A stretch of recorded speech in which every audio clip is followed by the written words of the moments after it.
बिस्मिल्लाहिर्रहमानिर्रहीम। आज हमारा जो टॉपिक है वो है flame photometry. It is most important topic and widely used in analytical chemistry.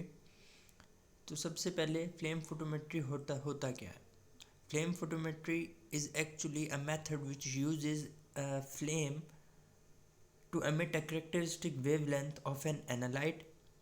So hence we also called it as flame emission spectroscopy. It was given by some scientists during 1980s: Bowling Barnes, Devin Richardson, John Berry, and Robert Hood. This instrument is also used to measure the low concentrations of sodium and potassium in a solution. They named the instrument as flame photometer. Actually हम जो है वो flame photometer में alkali और alkaline earth metals को भी use करते हैं because they are easily excited. The principle of flame photometer is based on the measurement of the emitted light intensity. जो इंटेंसिटी हमारे पास रिलीज़ होती है उससे हम मेजरमेंट करते हैं. फ्लेम फोटोमीटर जो है वो मेजर करता है लाइट इंटेंसिटी को जब हम मेटल जो है वो इंट्रोड्यूस कराते हैं फ्लेम में. जो वेवलेंथ जो कलर होता है वेवलेंथ का वो हमें इंफॉर्मेशन देता है अबाउट द एलिमेंट कि कौन सा एलिमेंट जो है वो प्रेजेंट है. और जो कलर होता है हमारे पास फ्लेम का, it gives us information about the amount of the element, यानी कंसंट्रेशन हमें बताता है जो सैंपल हमने यूज़ किया हुआ होता है. Flame photometry examines the species in form of atom. Mostly it works on principle of ionization. Ionization के प्रिंसिपल पे भी बेसिकली वर्क करता है. जो हमारे पास एलिमेंट आगे हम जाके पढ़ेंगे कि कैसे एटोमाइजेशन के ज़रिए हमारे पास एटम्स बनते हैं. Flame photometry has become a necessary tool in the field of analytical chemistry, as I mentioned before. Or flame photometer can be used to determine the concentration of certain metal ions like sodium, potassium, lithium, calcium, and cesium, etc. This is a very good diagram, and as you can see, we have ions in a solution, we have a sample, so we can spray it into the flame, and after vaporization, aerosol, we can call it as aerosol, mist of spray.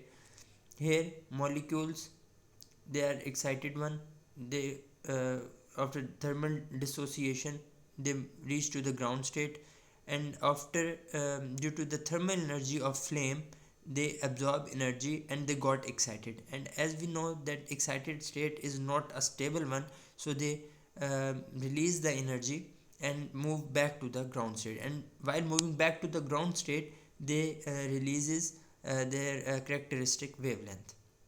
Now most important, we have principle of flame photometry. Sample is firstly sprayed into flame and it converted to droplets, as I mentioned before.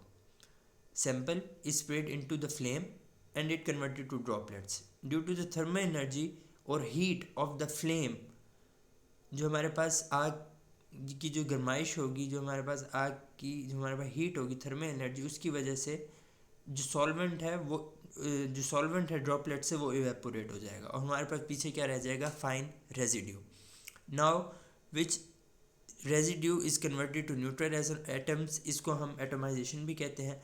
These neutral atoms are get energy from thermal energy and go excited state, but they are unstable at excited state as they return to ground state with emission of specific wavelength radiation, as I mentioned earlier. The wavelength of the radiation emitted is characteristic of the element and is used to identify the element. इससे हमें मालूम होगा कि हमारा जो element है वो कौन सा है, ताकि हम एलिमेंट को पता लगा सकते हैं कि वो कौन सा है. The intensity of the radiation emitted depends upon the concentration of the element analysed. सबसे पहले लिक्विड सैंपल होता है, वो ड्रॉपलेट्स में चेंज होता है. ड्रॉपलेट्स जो है ड्रॉपलेट से हमारे पास जो है वो फ्लेम की थर्मल एनर्जी की वजह से सोल्यूशन जो है एवेपोरेट हो जाता है, हमारे पास पीछे फाइन रेजिड्यू बन जाता है. फाइन रेजिड्यू के बाद हमारे पास फॉर्मेशन होती है न्यूट्रल एटम्स की. इस प्रोसेस को एटमाइजेशन कहते हैं. फिर इस बाद हमारे पास एक्साइटेशन होती है एटम्स की by thermal energy. Thermal energy यहाँ पे हीट जो है एब्जॉर्ब होगी. एमिशन के वक्त जब हमारे पास एक्साइटेड स्टेट में होंगे हमारे पास एटम्स, तो वहाँ पे एनर्जी रिलीज़ होगी और due to it is not stable, तो हमारे पास जो एटम्स हैं वो वापस मूव करेंगे ग्राउंड स्टेट की तरफ, और हमारे पास रेडिएशन भी जो है वो एमिट होगी।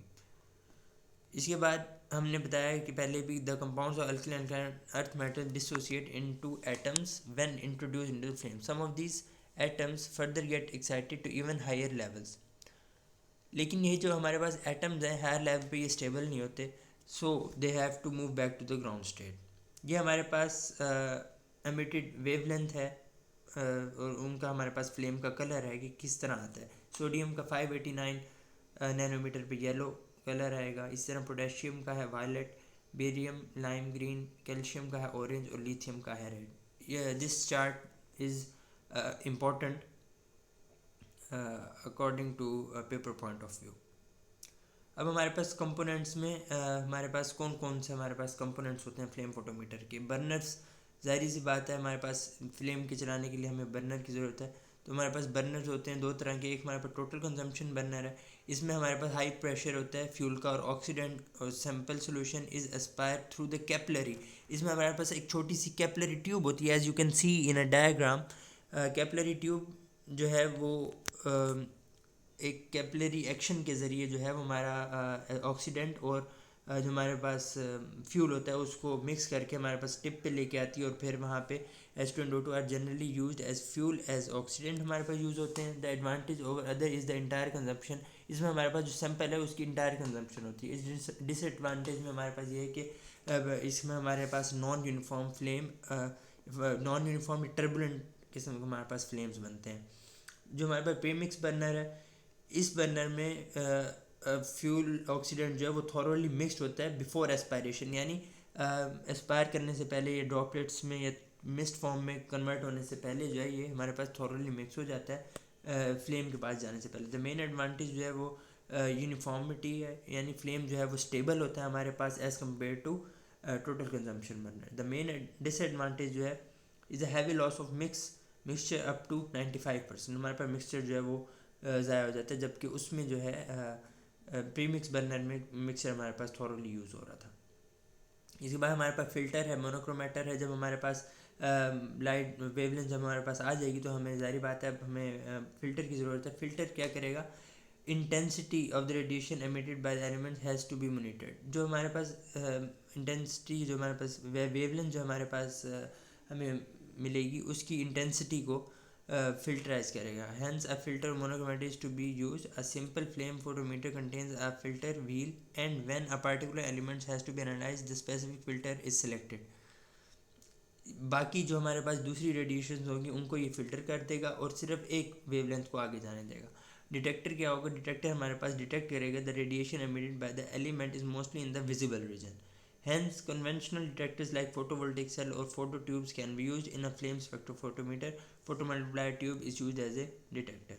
इसके बाद हमारे पास रीड आउट डिवाइसेस होंगी जो कि LCD पे हमें डिस्प्ले कराएंगी कि इंटेंसिटी की क्या वेवलेंथ है। हमारे पास ग्राफ्स आएंगी, पीक्स शो होंगी, जिससे हम पता लगा सकेंगे कि हमारे पास कौन सा एलिमेंट कितनी अमाउंट में प्रेजेंट है, और हमारे पास आइडेंटिफिकेशन होगी हमारे सैंपल की।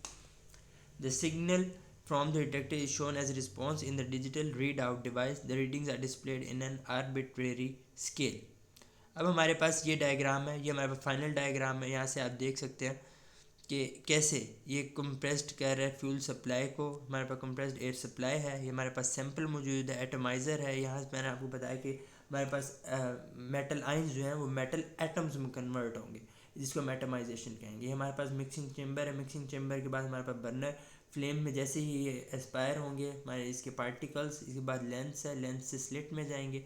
फ़िल्टर आउट जो डिफरेंट सारी हमारे पास वेवलेंथ होंगी, वो फ़िल्टर जो है मोनोक्रोमेटर जिसको हम कहते हैं, वो फ़िल्टर आउट करके एक वेवलेंथ को आगे भेजेगा, और एम्पलीफायर और हमारे पास detector, and then LCD display पे हमारे डिस्प्ले हो जाएगा। So guys, this is a lecture of flame photometry. Hope you guys like it. Subscribe the channel. Thank you.